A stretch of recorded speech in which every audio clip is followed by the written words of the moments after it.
David. I'm one of the event organisers, and we've got Tom, who's on his way with Albert, and we've got Mike over there here as well. So I'm going to be brief because we've got quite a lot on this evening.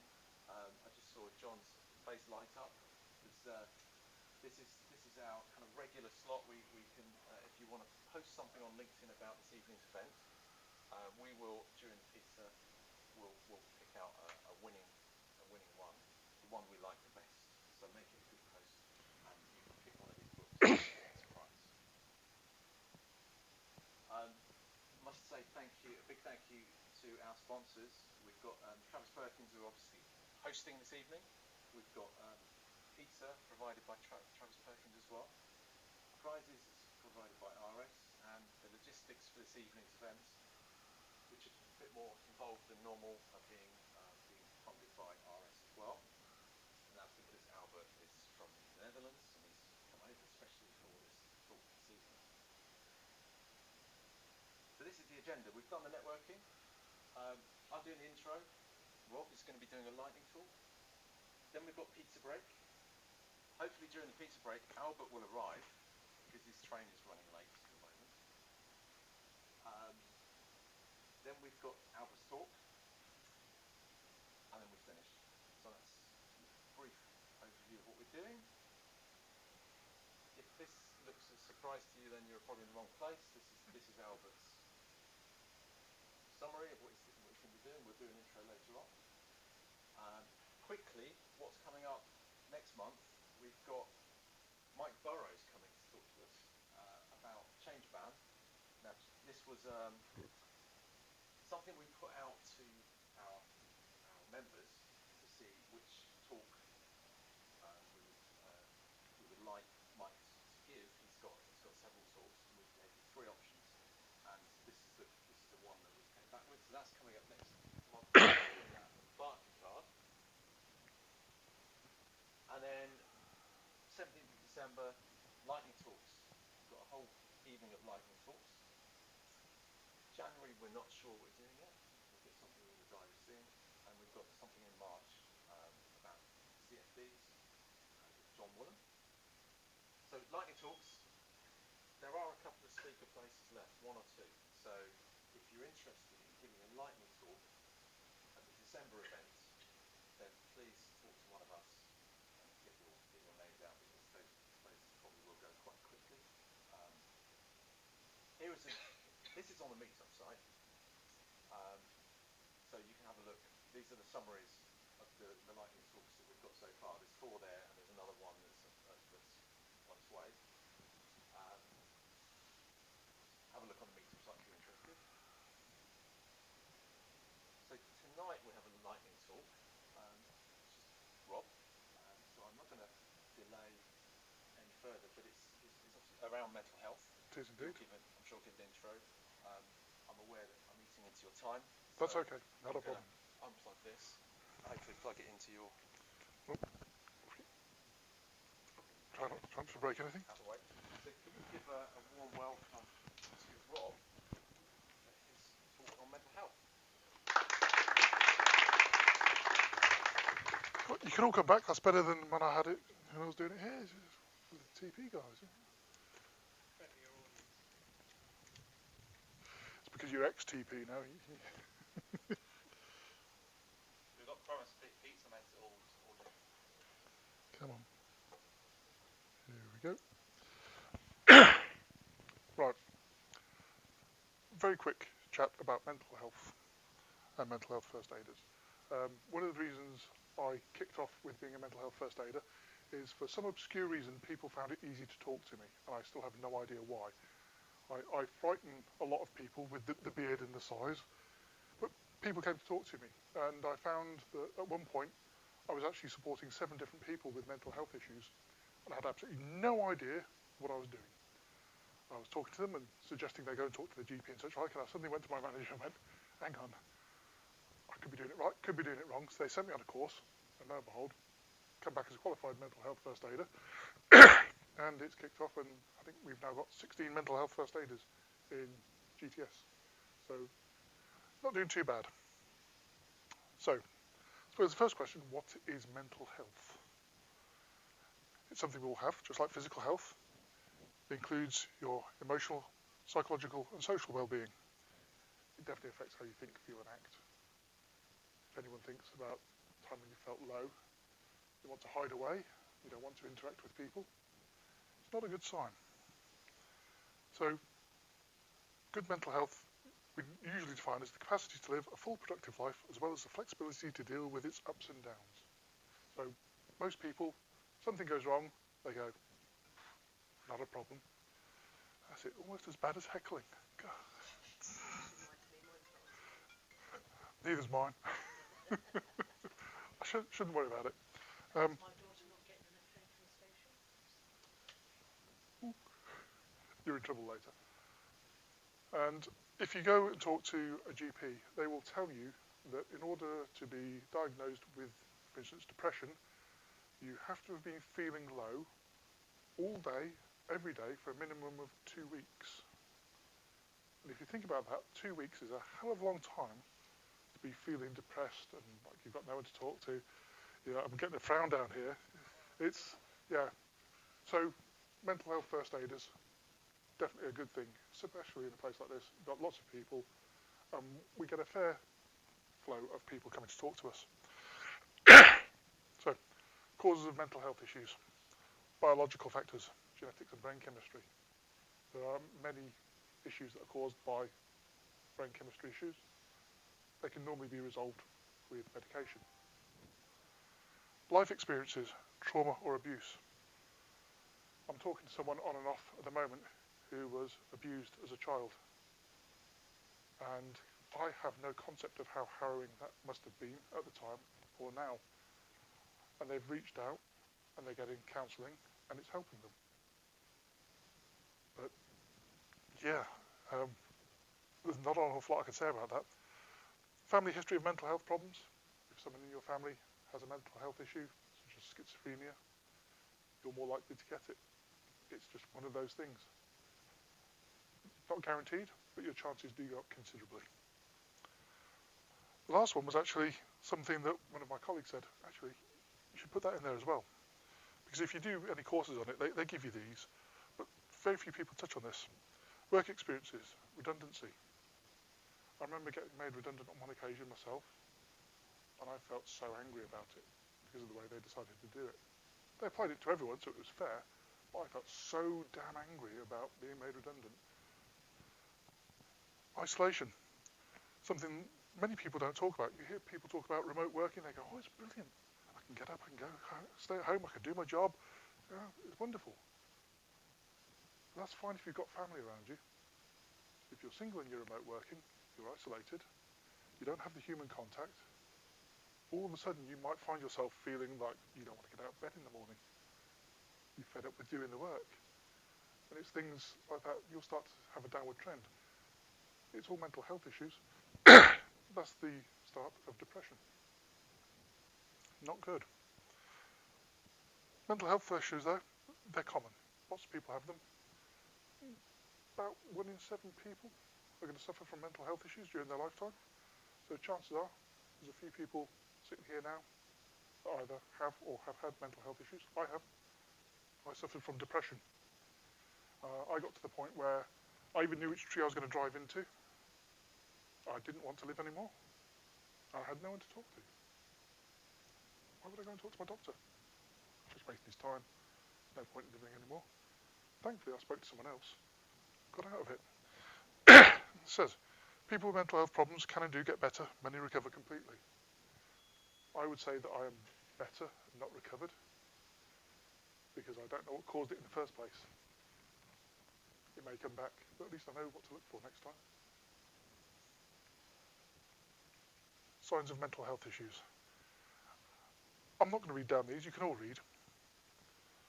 But the thing to take away from it is, if you see people and they have any of these, bear in mind they could just be having a bad day. It doesn't necessarily mean they're going to go and throw themselves in front of a train. So, if they are showing symptoms, yeah, day or two, don't worry about it. If they're prolonged, they might need help. this is the kind of thing where you look at people, and the one that a lot of people don't ever get, having unexplained aches and pains, they think, well, it's a mental health issue. Yeah, you'll have upset stomachs, you'll have headaches, you'll have muscle aches. You can't explain them. There'll be no physical symptom that can be explained by your GP. Quite often, it can be signs of mental health issues. So, I would say that if someone has shown these symptoms, the easiest thing to do in the world is go, are you okay? Those simple words, are you okay? It's amazing how much better you'll make someone feel if you say to them, are you okay? And they go, yeah, I'm fine. And you go, no, are you really okay? First thing you say, someone says to you, are you okay? Yeah, I'm fine. I did. I was thinking about driving into a tree. People said, are you okay? Yeah, I'm fine. No problem. So ask people, are they okay? But be prepared to actually listen to them. Because if you ask them, they might suddenly go, loads of stuff comes out. But don't be worried by it. But please ask people if they're okay. So brings me on to mental health first aiders. And the easiest thing to say is, well, we're not therapists, we're not mental health nurses, we're not doctors, we're not mental health professionals at all. We go on a 2-day course. That's not enough time to qualify in anything, really. But much like physical first aiders, we can listen to you. Where appropriate, we'll advise you where you can go and get professional help. Just like a first aider would stick a bandage on you and go to A&E. We will sit, we will listen to you. We will suggest that you go and talk to your GP or go and talk to a therapist, something along those lines. But just like a normal first aider, we can't actually do anything to fix the underlying problem. So, what can we do? We're available for our colleagues to talk to during the day. And one of the things I tell people, if they want to talk to me, come and talk to me. I don't care what's in my calendar. Because if you had a heart attack, I wouldn't go, I'm really sorry, I've just got to go to this meeting, I'll be back in an hour.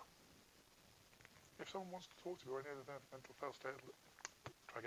health first aiders, just come and talk to us. The meetings can wait, the business can wait. People can't, as a general rule. They've plucked up this courage to come and talk to you, and the last thing they need to hear is, I'm sorry, I don't have time. It will absolutely crush them. We also go and talk to colleagues based on observations. I've approached 2 different colleagues because I've noted that they don't appear to be acting normally. I said, are you okay? Yeah. Do you want to go and get a cup of coffee? Yeah, let's go and get a cup of coffee. Things come out, you find out that they're not really that well, and so on and so forth. We get referrals, as it were. Other colleagues will come and find one of us and say, oh, so-and-so is acting really funny, or this has happened, and they're feeling really down, but they're just closing off, they're not talking to anyone. So we'll go and just tap them on the shoulder and say, got a couple of minutes, do you want to go and grab a coffee? And one of the problems I've found is I'm a manager. So I'll go and tap someone on the shoulder and go, have you got 5 minutes? And they go, don't panic. Nothing bad's happening. So now I've changed my tack, and normally I will go and tap someone on the shoulder and go, got 5 minutes for a coffee? And they know at that point you're not dragging them off into an office to give them a rollicking or anything else. It's not going to be that official. Be prepared to listen, no matter what the issue, and not be judgmental. I've had people tell me about being abused. I've had people tell me about marital issues, money issues, all sorts of issues, some of which I really don't want to go into. But you can never judge them, because the moment you try and do that, they're going to recognise it and they're going to close down and not talk to you. So you have to be completely non-judgmental, irrespective of what the conversation leads to. Offer advice on where they might find help. Stress relief, counselling, financial worries. Yeah. Everyone at some point must have a little bit of stress in their life. Most people cope with it well, some don't. That's where often the counselling comes in. The financial worries. The person that spoke to me about marital issues, they're going to go through a divorce. They're worried about what they're going to do. They need a house. How do they sort out looking after their children, so on and so forth. It's all good stuff, as long as you can keep your head on straight and try not to tell them how to do what they're aiming to do, but give them advice on where they can go to get the professional help. I'm not a counsellor, certainly not a marriage counsellor, so pointing people in the right direction. Helping colleagues talk to their line manager if they need support. The number of people who say, well, you need to talk to your manager about that because they can help you deal with this bit. Oh, I don't want to go and talk to them. Well, you kind of have to, guys. They can help. So we'll either go with them or we'll arrange a meeting or on the phone, doesn't matter. So we'll help them talk to their manager. Another thing is talking to their GP. The number of people who say, well, I'm not really sick. Actually, yes, you are. I'm not going to tell you that. But you're not well. Call your GP. They're not going to tell you you're wasting their time. Have a chat with them. They will help. They can help. They can refer you to other people. And the hardest thing of all, work with the leadership team to bring more understanding of mental health to the wider business. I've been shouting for the last just over 2 years now. I want every line manager to have some form of mental health training. Not necessarily to have the conversations with people. Some people can't do it. But to recognise the signs, be able to signpost them to our mental health first aider or someone else that can help them. We're here to help. Yeah? We want everyone to get the help they need. And as I've said, that some of us have received ourselves. You don't have to have suffered from mental health issues to be a mental health first aider, but boy does it give you an insight into what some people are going through. Responsibilities. That top one's a bit of an awkward one. Maintaining confidentiality around the discussions you have with colleagues. There's a lovely asterisk there. Because we may have to communicate concerns about well-being to HR or line managers. I have one person who has attempted suicide on a number of occasions. And when I've spoken to them, I've had to record the discussions for HR reasons. And I'm upfront with them. I tell them, yeah, I'm going to have to make notes about this.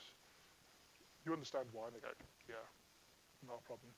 And I'm going to have to go and talk to HR and DR and see if there's any more help that I can get for you. Because our HR team, while they're good, don't have all the answers. Our employee relations team actually have some more answers and some more help that can go out there. So it's important to talk to these people. Keeping ourselves safe and well, very important. One of the pieces of advice you're given when you take the course is if you're in a room with someone, make sure that they are not between you and the door. I'll leave that one to your imagination. And establishing appropriate boundaries between ourselves and colleagues we may be supporting. Now, I've given my personal phone number to a number of people, including the person who's attempted to commit suicide, and said to them, I don't care if it's work time or not. If you feel like that again, pick up the phone and talk to me. I don't care if it's 3 o'clock in the morning and everyone says, oh, you've crossed a boundary.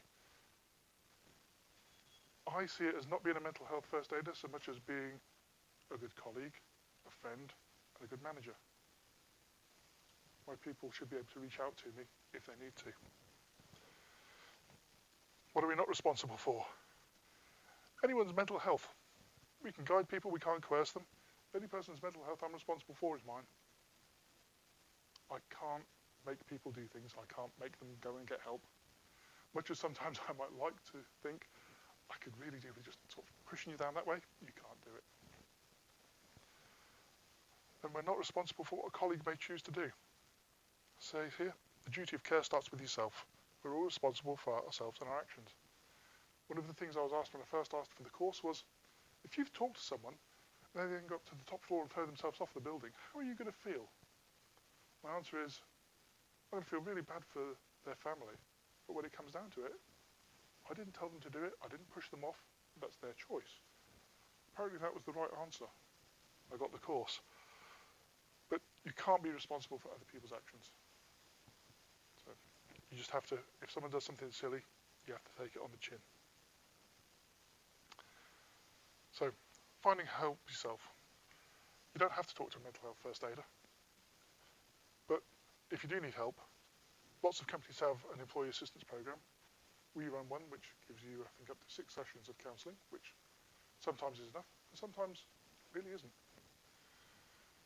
Quick search on the internet, you get Samaritan's Mind, NHS, Shout.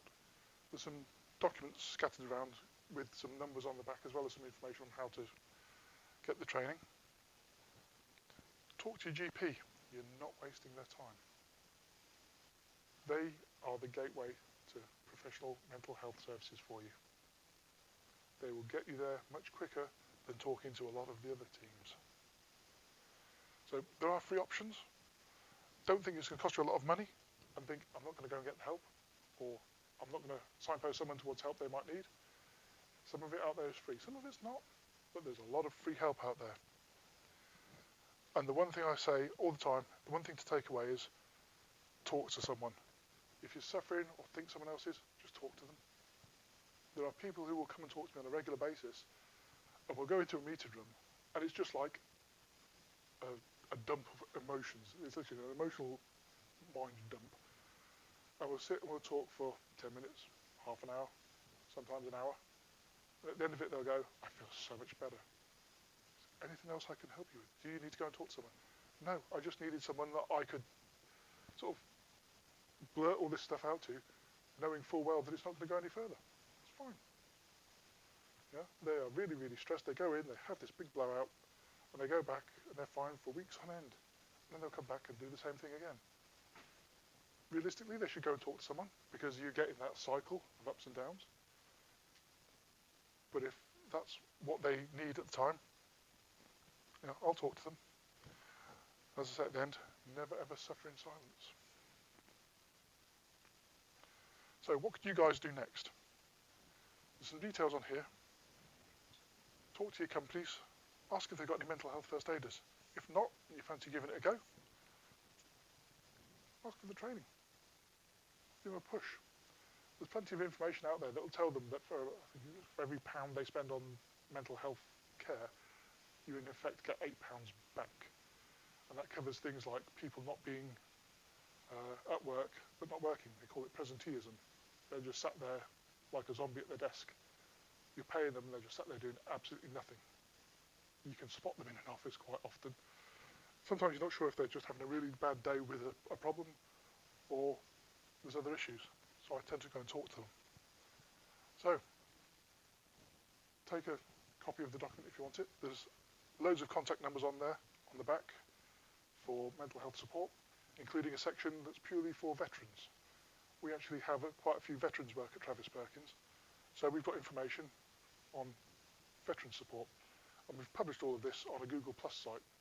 So there's a few hundred people on it now. I'm still trying to push it to make it bigger. I'd like everyone to be on there.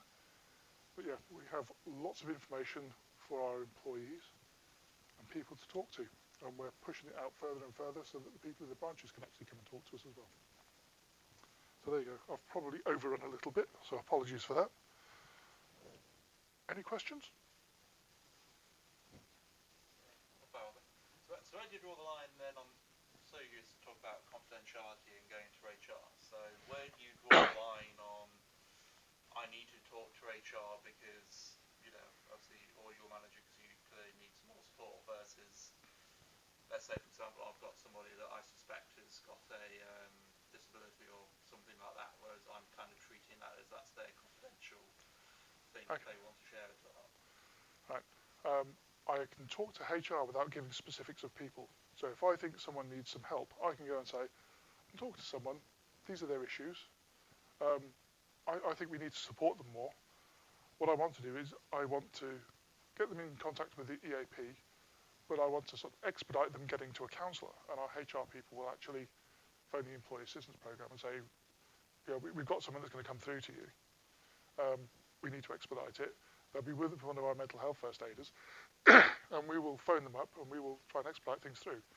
In another situation, I went and spoke to HR, again, without telling them the specifics, and said, I've got somebody who I think needs more than the 6 counselling sessions.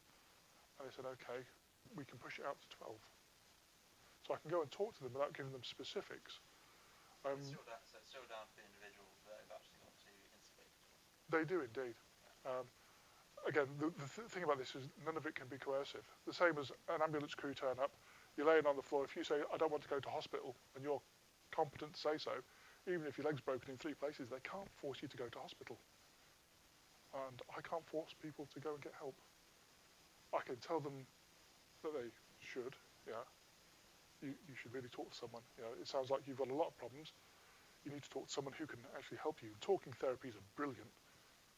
They are one of the best ways of actually getting over mental health issues. Talking to someone that actually knows what they're doing. But I can't coerce anyone. So yeah, I can go and talk to HR and ER sort of anonymously on their behalf. But when it comes down to it, they're still going to have to go through the process themselves and do things themselves. I can't do it for them. Also, if you want to start 7 cups of tea is a nice side of it. Do you run across that? Nope. Yeah, it's just where you've got Samaritans kind of thing, but like text-based. So it's more like web chat kind of listening service. Sounds very similar to Shout. Shout's a purely text-based service. That's probably less than that. Okay. So where you can volunteer yourself without too many hurdles as well. That's what I shall have to look up in the morning. Thank you. It's always nice to have a bit of extra information. A lot of people don't realise that the employee assistance programme is just anonymous, that HR won't get told about it. No, they don't. Yeah, absolutely true. You can phone it up.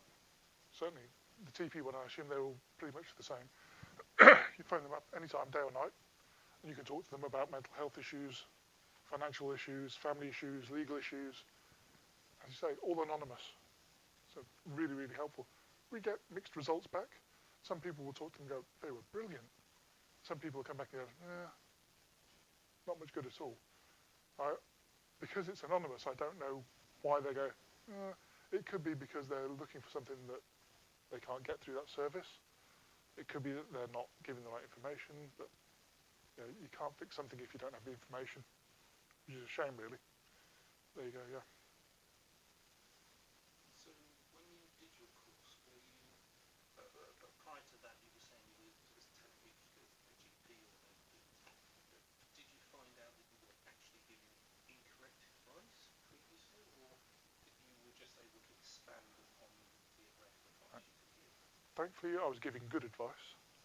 But yeah, going on the course, one of the things that you find out on the course, they do various things, and one of the things they did was, okay, imagine you've got voices in your head telling you to do things, and you go, well, I can't really imagine that.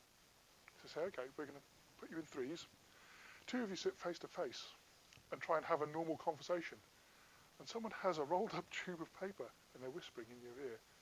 And they're whispering all sorts of weird stuff at you, and you find out why people will sometimes start laughing in the middle of a conversation.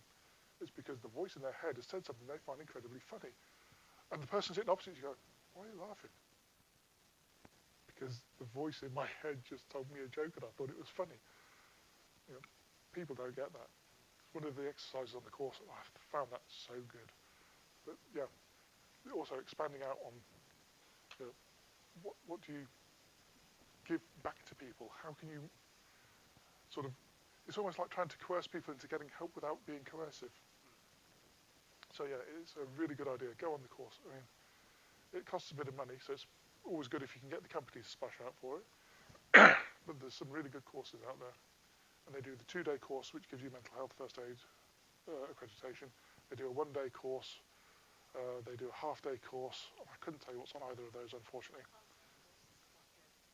Okay. Where I work, all the managers and leaders, whether it's in a leading role, have to do the half-day course. Can you find the person that instigated that and get them to email me and tell me how they managed it? It was just our learning and development team. Yep. Sent it out and basically said it was a mandatory course. And that's what I'm trying for here. Rob, I think we could probably join up with the apprenticeship stuff as well.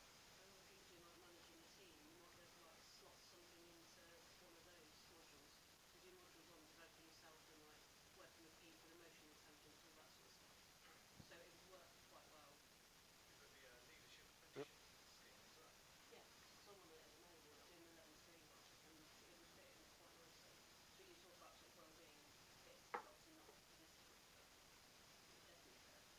I shall have to have a chat with them. I don't know how it came about, Rob, but the leadership team and momentum ticket, something we always talked about, possibly help. One good thing. Let's not say that. One good thing that came out of the project.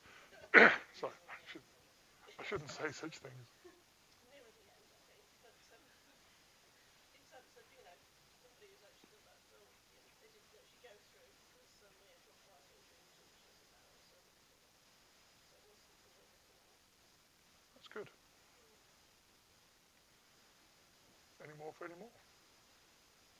Just thought came to mind when you're talking about healthy barriers and things like that. So I did some volunteering on Seven Cuts, and one of their sort of main things is you can listen, you can empathise, all that sort of thing. But obviously, giving advice and telling people what to do is kind of the line. So it was quite a hard learning curve. So you get quite some people that just keep insisting on trying to get you to tell them what to do. Yes. So I think that's where it's quite hard learning. That's when some of the boundaries come in. I just had to step away from it because this person just not back off. It's very sad, but it's kind of that. It's Indeed. crossing those healthy boundaries. I have had people say to me, well, what would you do if it was you? And my answer is normally, I'd go and talk to my GP. It's honest advice, but it also gives me the ability to sidestep the question almost, and say, you can ask me all you want, but I'm just going to tell you to go and talk to someone who actually knows what they're doing. Yeah, I mean, this is an example of someone that kept doing that repeatedly after I tried to sidestep it. Okay. So what would you liken this to with coaching? So coaching is sort of along the lines of the person knows what they need to do at the end of the day. You can answer like maybe this is and do In many respects, yes. The only difference is, hopefully, at the end of a coaching session, you're not wondering if someone's going to go out and drive themselves into a tree or take too many pills. Sometimes at the end of these sessions, you are left wondering. And, yeah, as you say, sometimes you have to make a tough decision, and sometimes you feel like you're just being really cold-hearted. But one of the things that you have to do is protect yourself, protect your own physical and mental health. Because Even the half-day course was really quite intense. And it was just there for you. it is. And when you see some of the videos that they run of people talking about their mental health issues and their inability to actually get proper help as well, people that are waiting for months and months to get help, and then the council decides that they're going to do something, they move them across some imaginary boundary, and all of a sudden they find that they can't get the help anymore. They've got to go back to the start of a waiting list to get the help that they needed 6 months ago. We could do with some real joined-up thinking here, but unfortunately, politicians and such, sorry, just... That don't want the help, that are giving it, being given the help, and Yep. they don't want to accept it. Yes. How can we get it to the people that need it, the people that want it, rather than those that are just going to ignore it? If you can answer that question, there's a man called Boris Johnson that could probably do with some help.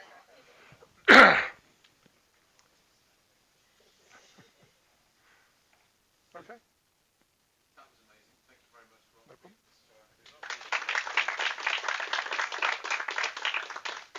you very much. That was really good. We let it go a little bit longer than we planned, and that's partly because the pizza is late. Albert hasn't arrived yet, and so we're running a little bit behind schedule. A bit like Brexit, but hopefully it won't be 3 years late or whatever. I'm just going to plug this back in again, just to remind people about the post on LinkedIn if you want to get a chance to win one of these amazing books. There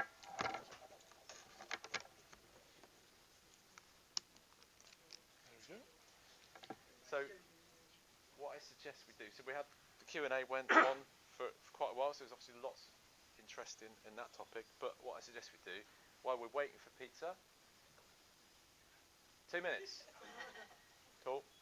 So, just talk amongst yourselves, carry on the networking, talk about the mental health stuff, or you could be posting on LinkedIn. Is that my? That is my window. This is, yeah. Yeah. Okay.